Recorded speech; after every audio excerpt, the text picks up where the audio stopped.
Good morning, everyone. It's audible to the.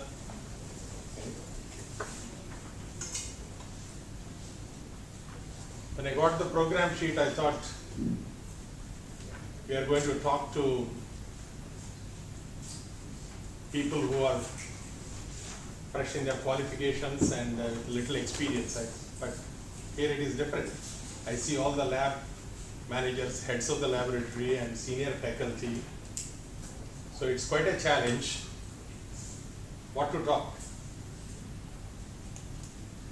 I wish to limit myself reflecting on the experiences, what I have for the last 4 decades in managing the laboratories.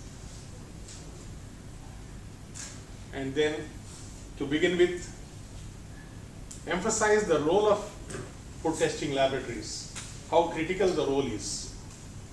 Because we are such an important cogwheel in the food safety, totally.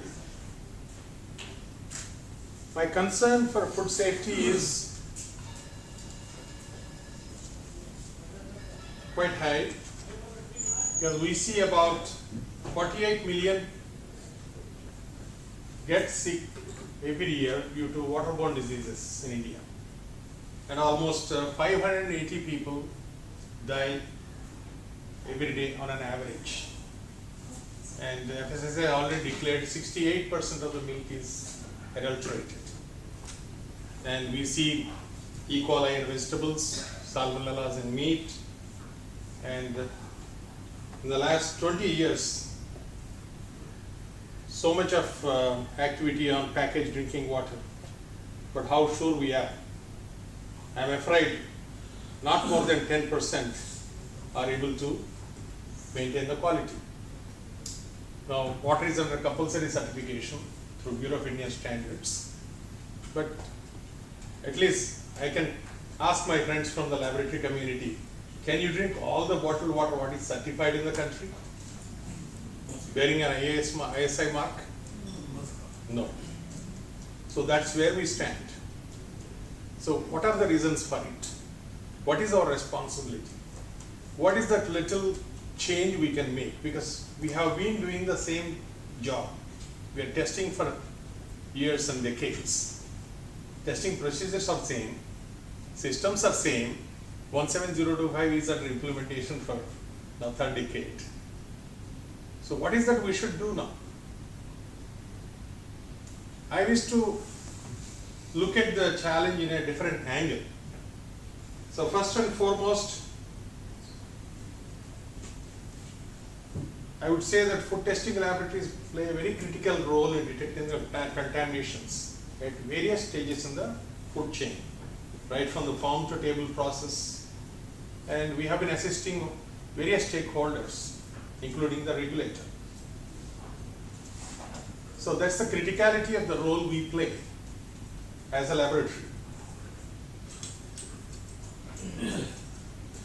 What have been the food safety concerns historically? I think this should tell us the way forward. So if you look at the 1960s and 70s, I think the concerns were only on toxic metals, microbial contaminations. It was not a complex situation. I think the labs all over the world have done pretty well. The toxic contaminations were a challenge even in the cups and saucers what we use, the lead in the porcelain ware.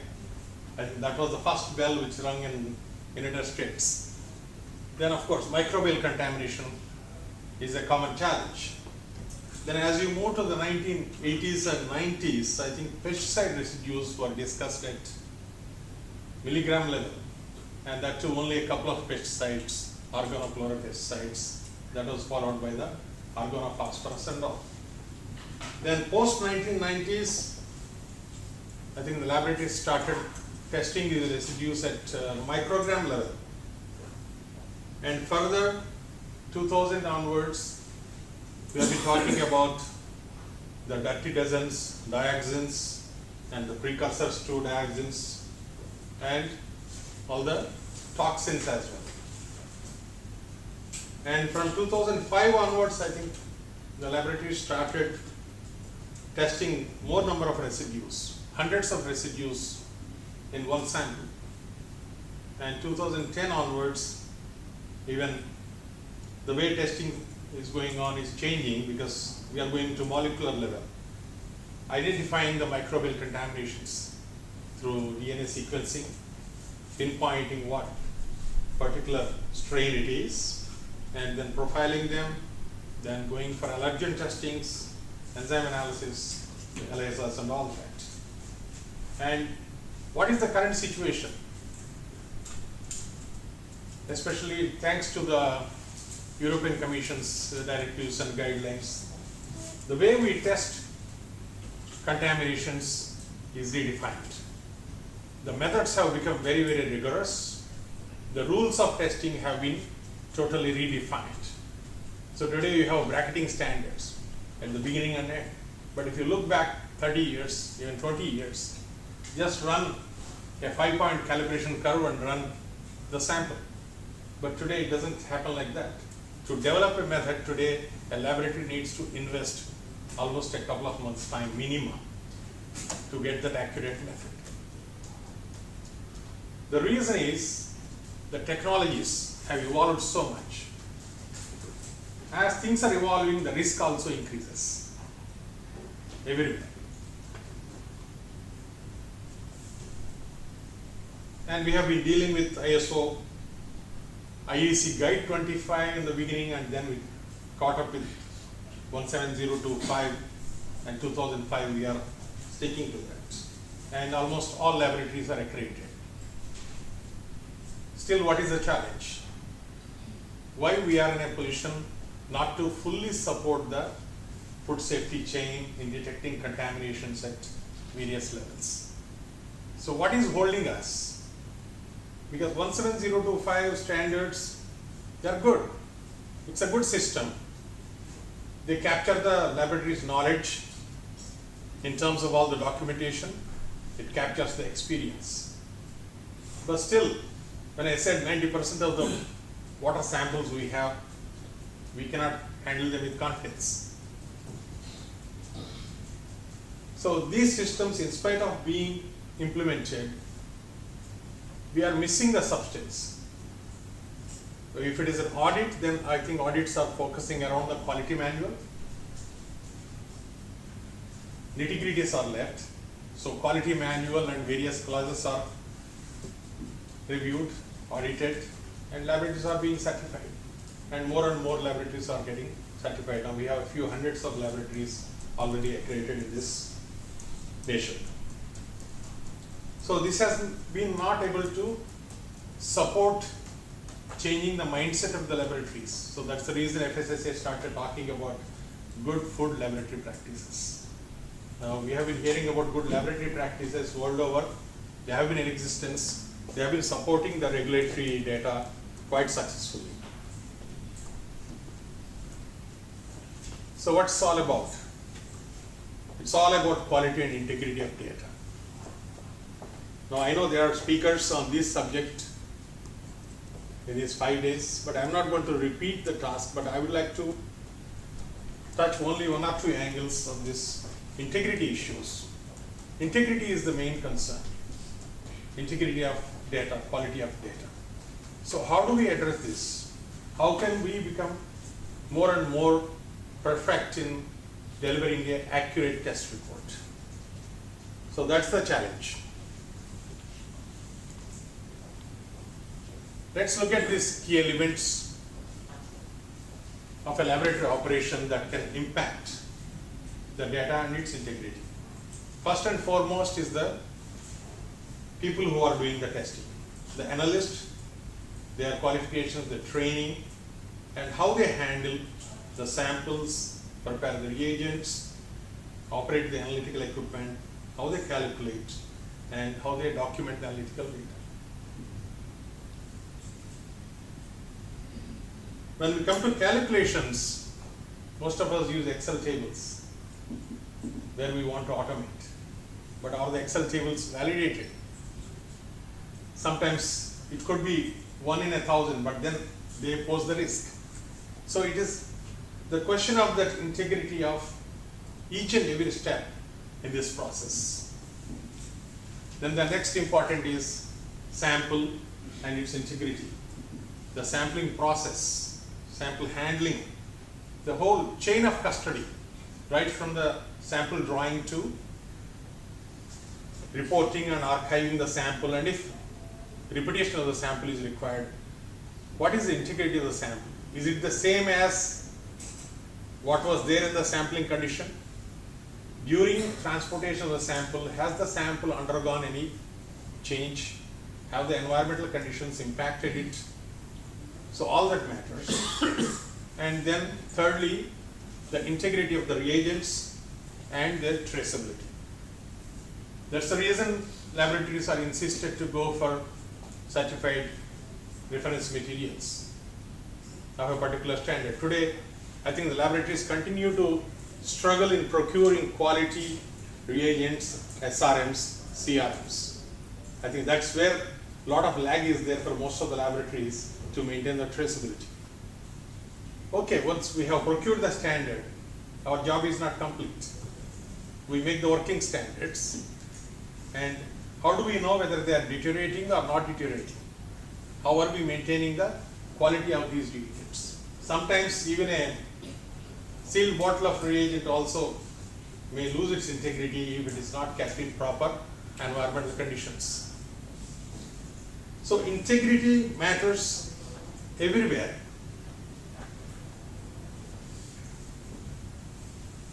Then test equipment, validity for intended usage, then their calibrations and preventive maintenance. So I would like to deal with this equipment's integrity more in detail after I complete this. So look at the history of instrumentation, how they have evolved. It was very simple, 1970s, 80s. If you recall, there was a spectrophysics data integrator. There was no integrity issue. Whatever data was produced, that used to be captured like an electrocardiogram. Nobody could change the data. But today, in a computerized situation, you can reintegrate, you can change, any transformation is possible. So look at 1980s and 2000s, standalone computerized analytical instrumentation. Then we have LIMS. And post 2000, you have a mix of standalone and networked. And then e-notebooks started coming into our life.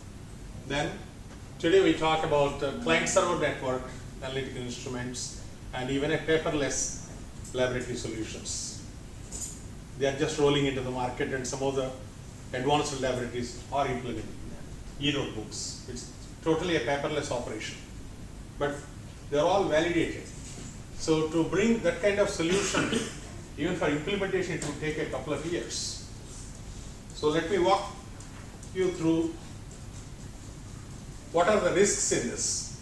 In computerized systems, a lot of controls and security features are required.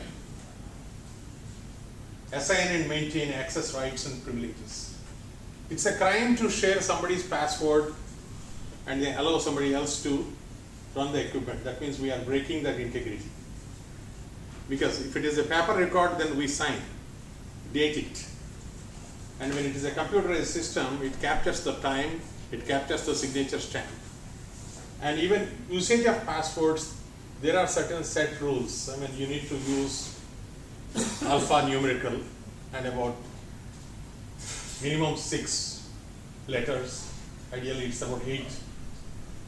So right from the password usage, owning it or sharing it, the integrity issues start. So the access rights and the privileges. What happens if you maintain the same password? You are supposed to change your password periodically.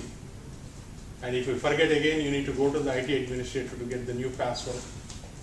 So right from protecting the password, the integrity issues start. Then electronic signatures specific to the authorized individuals. That means if somebody wants to review the data, the supervisor reviews, the electronic signature stamping is taken by the system. Then data backup. Suppose if it is only in the unnetworked personal computer which is capturing the data. What happens if it crashes? Tomorrow if a regulator wants, Export Inspection Agency or FSSAI wants to come and verify, I mean, as a cause analysis for any red alert, how do you verify the data? Data has to be protected. So it has to be protected in the native way the word it was captured. Then define control process for any modification. Sometimes there is a liberty for analysts to do proper integration if required. It's not that all the cryptograms need to be reintegrated, but there are exceptions. But then whatever we do reintegration, I think it should be available in the records to verify how we have changed it, what we have changed it. Is it affecting the accuracy of the result? So that means data is very important, and especially when the computerization is increasing to such an extent today, and it is generating voluminous data. In 3 decades of running Vimta, we are 32 years now, we continue to construct archival spaces. Today we have more than 10,000 square feet space. Every year it's a challenge for me to find new place to put the paper archives. In spite of computerization, it is still a challenge. So because all these computerized instruments, they generate so much of data, it is not just sample data. It's right from your intermediate checks, calibrations, QC checks, everything. So how do we handle this kind of voluminous data? So it has become a challenge to almost all the stakeholders. So let's see what data is attributed as. It is defined as facts that can exist in a variety of forms, as numbers or text on a paper or bits and bytes in electronic form. In a laboratory, the facts exist as raw data on paper or as electronic data. It is a result of original observations, measurements, activities which are necessary for reconstruction and evaluation of a test result or project or study report from the raw data. Now this focus is missing in the 17025 because we don't deal with this angle. And in, suppose you face an annual audit for 2 days, there is hardly any time for somebody to drill through the raw data and verify how the laboratory has been maintaining the data integrity. Because 90% of the time is lost in going to the quality manual and the surrounding management system procedures, how they are implemented, how the environmental conditions, all that. But at least we are glad to understand at least EAA has taken a lead. Now we have seen them talking about data integrity, the audit trails, the traceability for the past few years. So a decade ago, Export Inspection Agency laboratories were like any other laboratory in the country. But today, I think we are proud to say that they are successful in implementing what is desirable. So what matters is, what is this data, who has done it, when they have produced this data. So these 3 questions matter, and when we go for a data trail, all these answers must be available. So what is data integrity? It's a condition which exists when data is unchanged from its source and has not been accidentally or maliciously modified, altered or destroyed. Now the biggest risk with all these computerized equipments is non-malicious. An untrained analyst, if they by mistake they mishandle the process with the keyboard, they can create risk by pressing a wrong key. So that's the biggest risk. And today we talk about a networked environment. In a networked environment, we also use the computer for so many things. So a lot of virus infiltration is there. So how do you handle that? So people have to be trained not only on the analytical chemistry or the biology, but right from how to handle these technologies. So an untrained analyst can be a big danger to ensure that data integrity is maintained all through. So to call it simply, data integrity is the assurance that data is consistent, accurate, reliable, accessible, and it shall be complete. The last one is most important for a regulator, because here each and every word is important to a particular category of people. How a system administrator wants the data, because they go by the access rights and audit rights what it is. So when it comes to a regulator, they want complete data. See, data production is one thing. If you suppress data also is a problem. Data cannot be suppressed. So integrity means 100%. There is nothing like a 99% integrity when we talk about data. So this is highly essential. If you want to remember it, I think there are various, people call it as ALCOVA. What is attributable? What is legible? When you write it on a paper record. And what is complete? And then contemporaries, not complete, original and accurate, if you want to remember easily. Because whatever we do, we may have wonderful method, wonderful equipment, great reagents, people are trained on the process. But the way we handle data, if we cannot handle it perfectly, I think we are not going to support the food safety chain as we are expected to.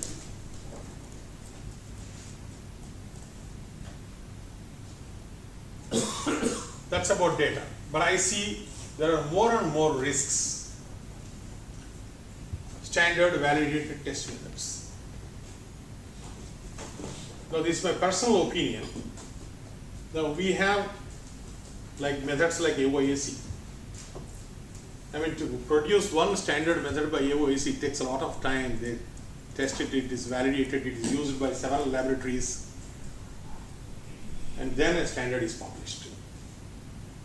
So today use a AOAC method, I think you get accurate results and you can reproduce the result anytime, anywhere for the same sample. Is it true with all the methods what we are handling? We have methods from DGHs, we have methods from others, we have methods in IS. Some are evolving, some are copied. So the wisdom of an analyst, the experienced analyst or the lab manager remains in selecting the right standard method or validated method. Because today FSSAI has given a lot of freedom. It said right from codex you can implement anything. So how are you going to select the method?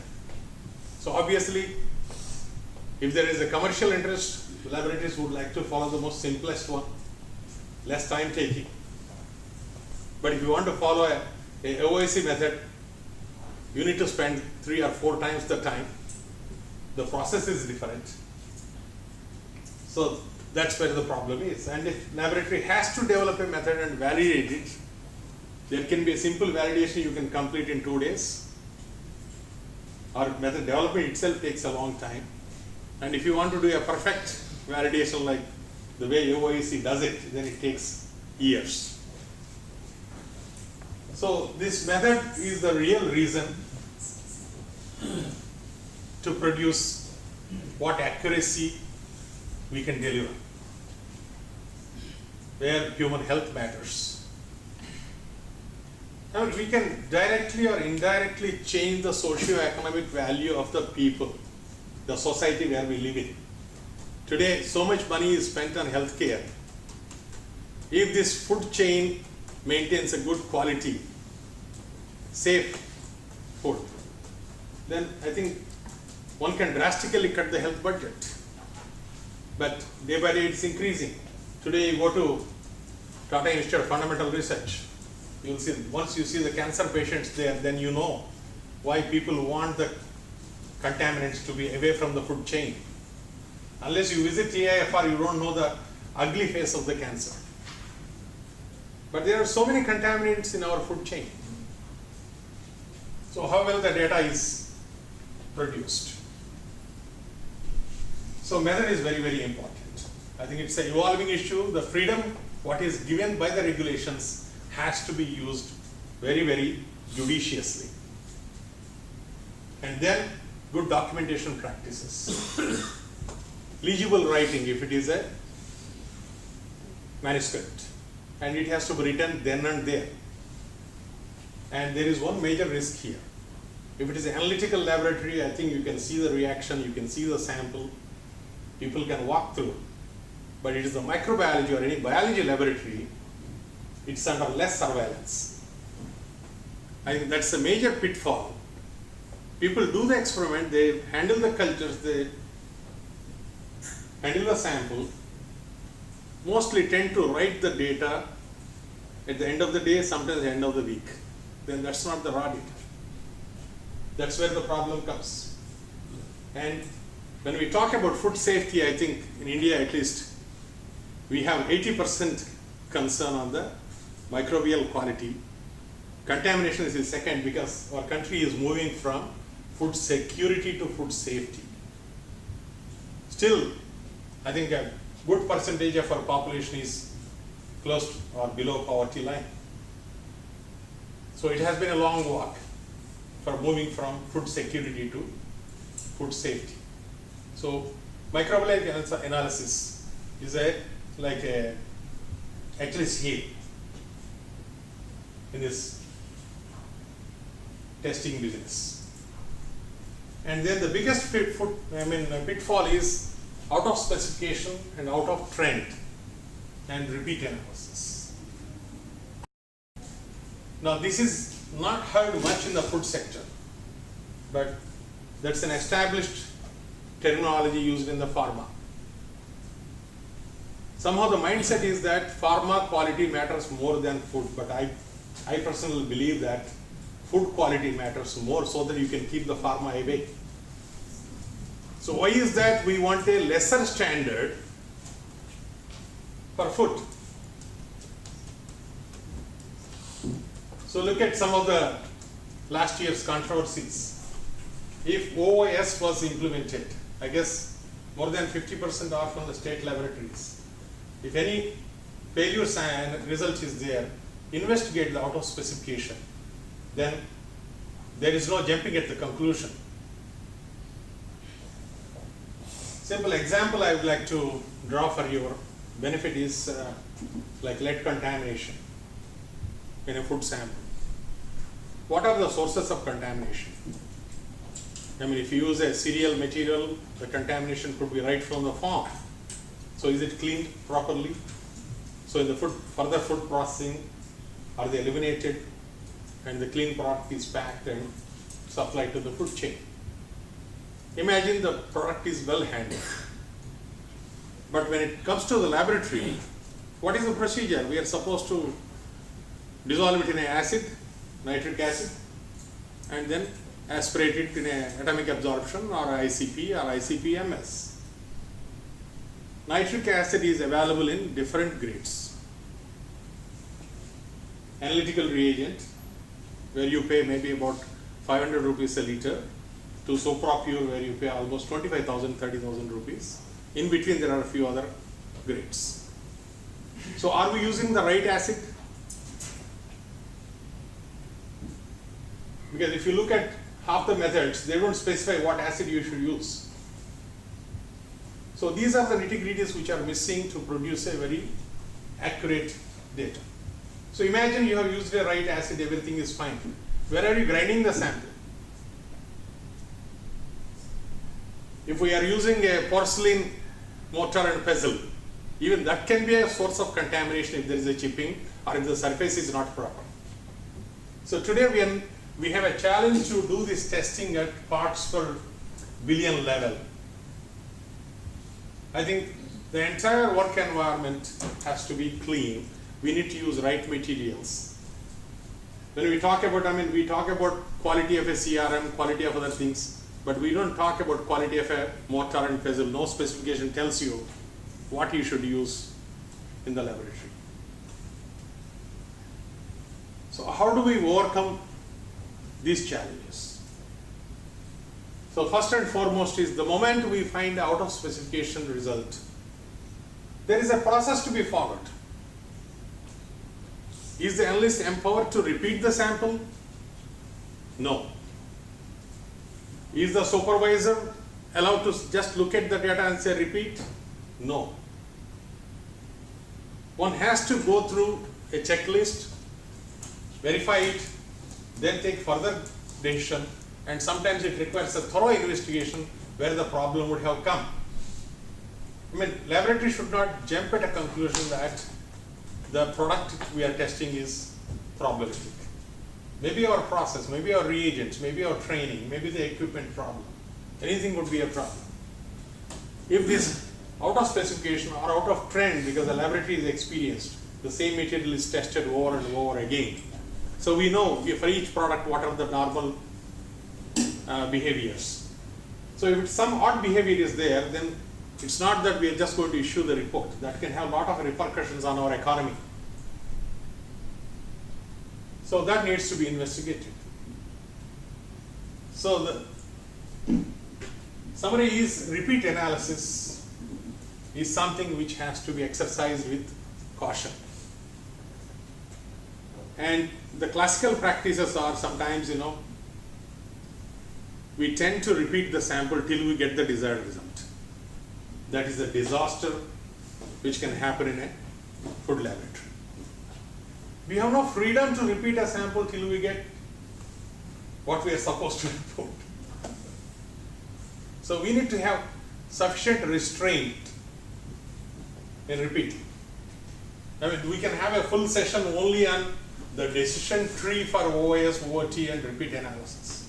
That can be a separate, maybe in the next conference, we can have one speaker talking on how the decision tree is made.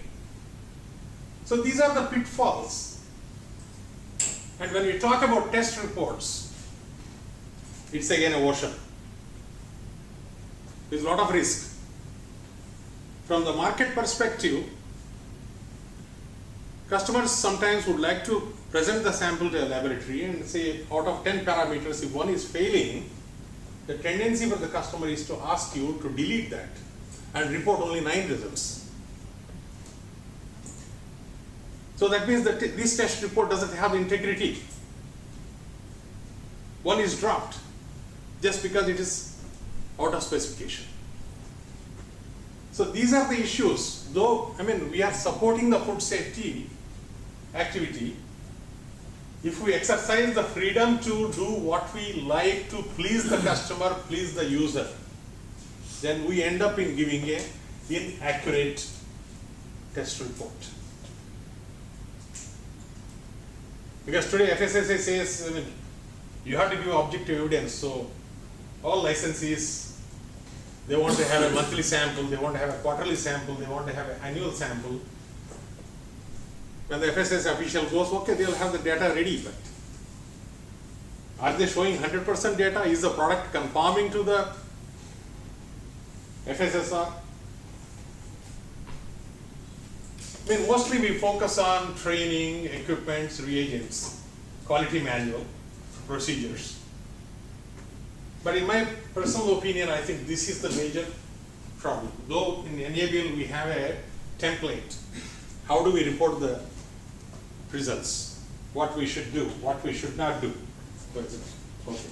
It is a timer, is it? Okay. Sorry. So that's about test reports. We need to really get into the details of these and do's and don'ts. And then laboratory design and environmental conditions. Today we are doing testing at parts per billion, parts per trillion levels. And if you want to do dioxins, that is at a much lower level, femtogram levels. So what kind of a laboratory designs are required? Can you handle a dioxin standard in the same table where you are doing other chemicals? No way. Dioxin itself is very, very risky when we handle small quantities. I think way back early 2000s, there was a good design published by Codex for trace analysis. So you need a sample preparation kitchen, then extraction, cleanup, and then detection. At least 3 to 4 kinds of segregated areas are required. And if you look at the AOEC method, how to do heavy metal analysis, especially the 2015 standard, it specifies very clearly how the heavy metals have to be tested. They would even recommend you have a hood where you handle certain processes. Because we are looking at such a lower level today. It's not the 1980s and 1990s where we were talking about part per million analysis using atomic absorption spectrophotometer. No.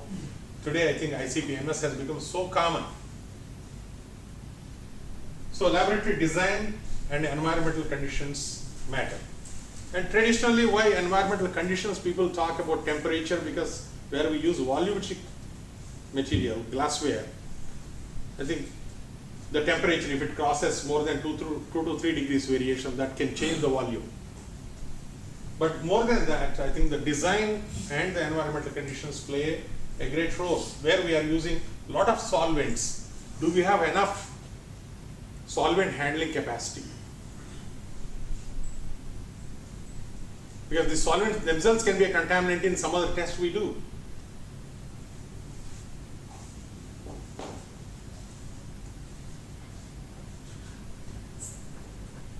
So before I conclude, I would like to throw a little light on what are the emerging trends.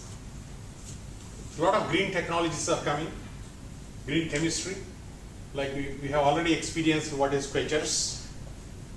Here you take a simple centrifugation tube and then process a sample with 1 gram or lesser, use less solvents. That's a great example. And a lot of green technologies are made today.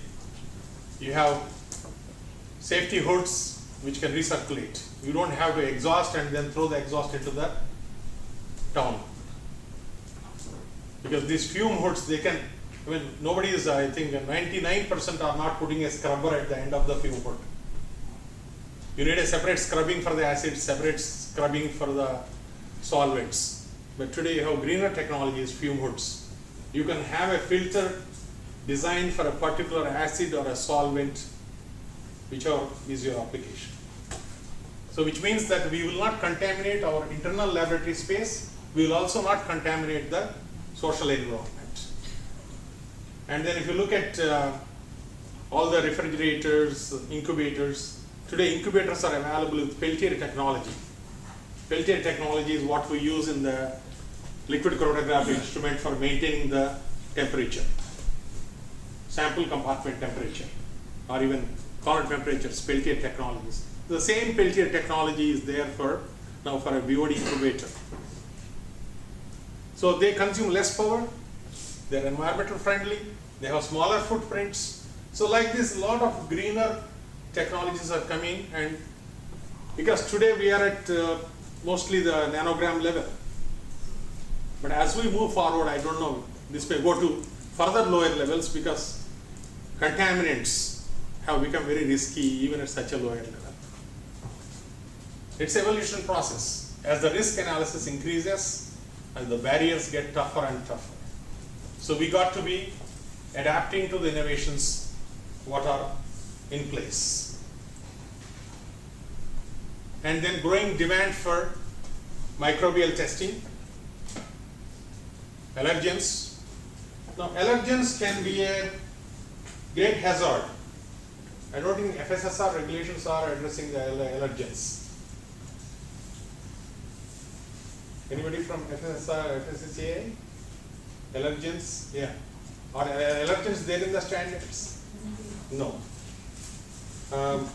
We have a lot of data, especially for all our exports. Allergen testing is very common. There is a situation called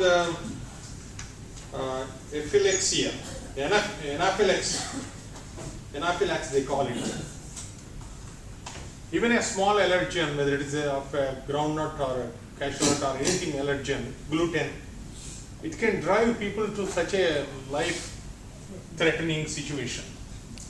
Ultimately, when we talk about food safety, especially if we look at the generation, current generation, say children who are born post 2005 or 2000, they are very, very sensitive. So allergens are also becoming more and more common, and right now all the importing countries abroad, at least Europe and all, they insist. Is there a gluten or there is a nut contamination? So allergen testing is that's one trend. And then shelf life. There are, I think, almost billions or more packaged foods in the market. Shelf life is printed. Every manufacturer prints, okay, used before. How are they arriving at? For the number of products we have in our market, I think we require millions and millions of cubic feet capacity of stability chambers to really prove and also continue to test the stability of a product as it is in the market. This is there for the over-the-counter medicines, pharma. What they do, they manufacture, they estimate, but still whatever is in the market, they keep it in the stability chambers and they are tested periodically. First month, 3 months, 6 months, 10 months, 1 year, 2 years. So if there is a problem, then the product is recalled. So how many times we hear that a product is recalled in food? So this is where I think laboratories will have a greater role to play in the future, because today, now we have 1 decade of integrated food law thanks to FSSAI, I think. It has been doing a wonderful job. Awareness has been brought in.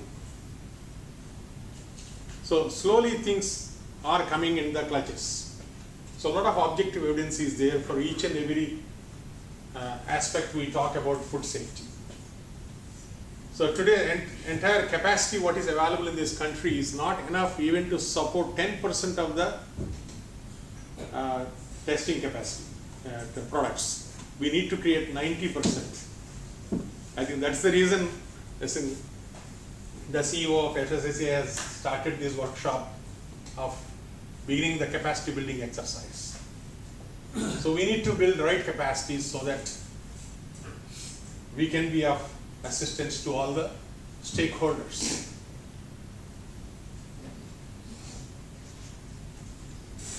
I see a big challenge. I spoke about so many things. It took about 40 minutes of your time and talking about all the things which most of you know it.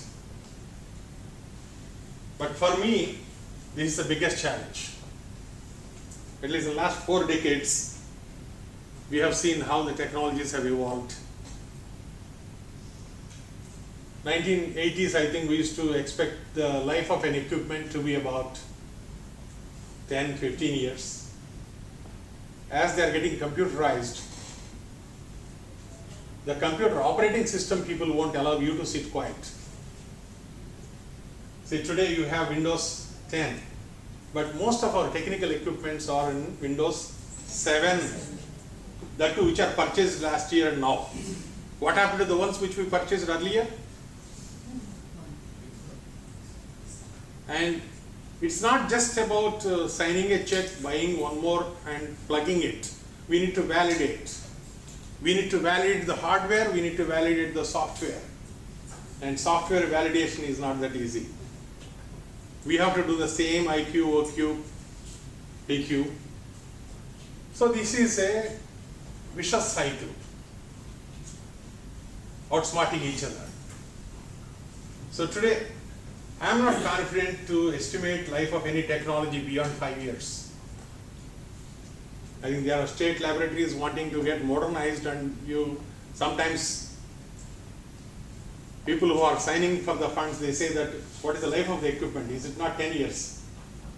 If somebody has to factor a 5-year life, that's a challenge. But going by the current situation, obsolescence is automatically an inbuilt process. At one time, I think, when equipments were purchased by the laboratories, there was no software cost. Today, there is a new version of the software, you are asked to pay for it. And then you are asked to pay for the validation because you don't know ABCD of that.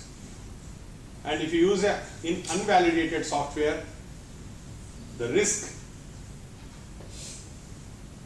to give an accurate report is very high. So this is the biggest challenge I foresee, and that's the reason today for generating data with integrity, I think Dr. Krishna, you have a talk, right? Yeah, he is going to talk to you more on how to ensure that. Because they are dealing with all export samples for the last so many years. Whenever there is an alert, they investigate and they know how things are happening and how to control them. So this is the biggest ever challenge. It's a continuous process because Microsoft will continue to innovate and technology companies will only follow suit. They will take their own time. And next year they say the model is changed, hardware model is changed, software model is changed. So be prepared to scrap the equipment and be prepared to lend your time to learn these new models, validate them, and train our people. Because today we talk about training on particular analysis, follow a particular test method. What is the time we are allocating in a laboratory for training our people on all these aspects? It's very important. So to conclude, I would urge upon all the stakeholders, laboratory professionals, to uphold quality and integrity of data in your operations. That leads to a lot of professional satisfaction. When we go home at the end of the day, we can sleep happily. We have done everything right in our profession. We have contributed to accurate reports. That contributes to the food safety chain. Indirectly, we contribute to the health of the people. Imagine if all the municipal water supplies are tested, health budget can be curtailed significantly. And that would protect reputation more than anything else. Because reputation is important for any professional. And today the time has come, food safety has become so important. I think we should all be playing our role very effectively so that directly or indirectly we contribute to the society and the cause of food safety. Thanks for your patience.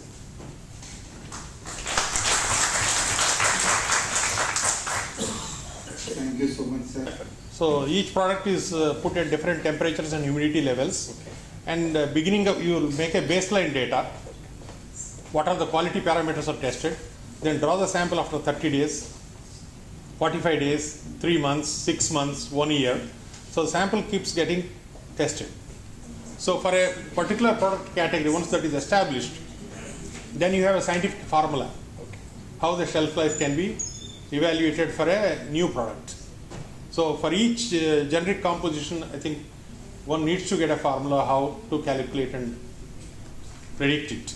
So that requires, as per ICH conditions, you have a lot of humidity chambers at different temperatures. Almost 6 to 7 varieties are required. So that is still not happening. I think that is being practiced only by maybe select few companies, maybe less than 5%. But 95% are going for a shelf life based on their processor's gut feel. Yes, sir. That's why I'm asking. Yeah. Thank you, sir. Okay. Is there any specific guidelines for Is there any specific guidelines? Is there any specific guideline available international level? Internationally, there are established guidelines for the pharma, but not for the food. Yeah. Food only, it is, I think, the big companies, they have their own guidelines and they are following it. But at least in India, we don't have any guideline. Because in Yeah, that is there. how to decide the shelf life period, Yeah. then integrity, Yeah. and the fixing of the time. At what period we should test? Is it depends on the FBOs will decides the shelf life, or the period, or any laboratory will decide the period, and then because nowadays FBOs are fixing the expiry date. Yeah, that's the. No, actually, in Bureau of Indian Standards, ISI standards, there are a few examples where it started with Vanaspati and all in the 1980s. So the shelf life studies were done in a very, very miniature way, but in a full-fledged way, they were not handled. I think we need more regulations, more structured way of handling this. The that technical food- committee members of FSSAI, I think, may need to focus on this. Though, so then if we can use the pharma guidelines for the food, They can be adopted and change as required. but that required the acceptance guide. Yeah.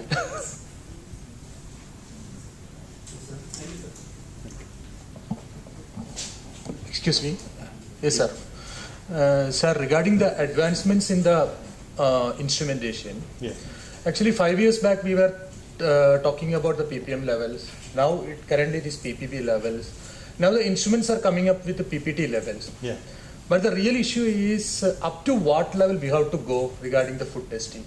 Yeah. Because a huge amount of money is going in this way. It's actually tapping our money. We are dealing with export inspections. Yeah. So the issue is up to what extent we have to do.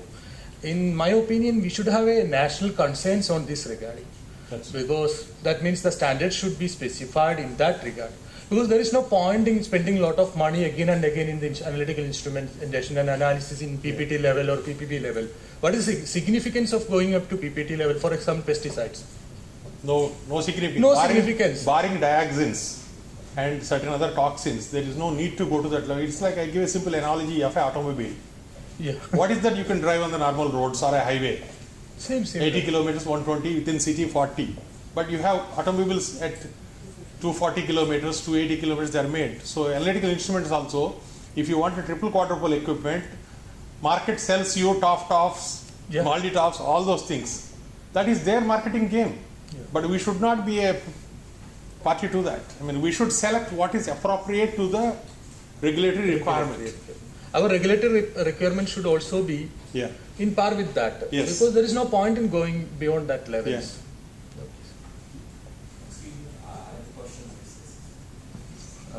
We see, several marks like IS marks, FSSAI on food products, Yeah.